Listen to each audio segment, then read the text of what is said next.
On our website, it's useful to have these links on our navbar in a footer at the bottom, so that's what this little column, sorry, this little row here is for. Now we have that for a number of reasons. If these links don't work, we have some more down here. If you're at the bottom of the page, you don't have to scroll all the way to the top to go to the next page. So we click into this row here, and the first thing we want to do is center this. We don't want it over to the left like this one. So we're going to go down to our properties and we're going to choose horizontal center, and we're going to type out the name of the pages. So exactly the same as what's up here. So home.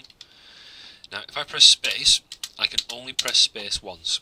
So to give a bit more room, I'm going to hold shift, and if you find the letter Z on your keyboard, to the left hand side of that is backslash. So shift and backslash gives me a vertical line, which then lets me press space again, and it just spreads them out a little bit further. So home, the acts, recycling,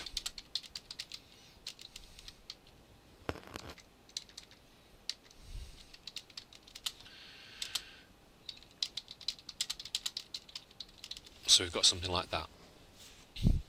To link these up then, we want the same links as what is up here. So to save a little bit of time, if I click onto the button, I can go down to the link here and I can copy it. I can then highlight that and I can go into the link there, paste it in and press enter.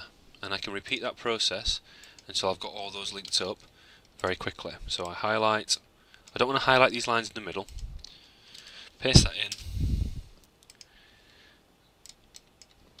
copy, highlight, paste,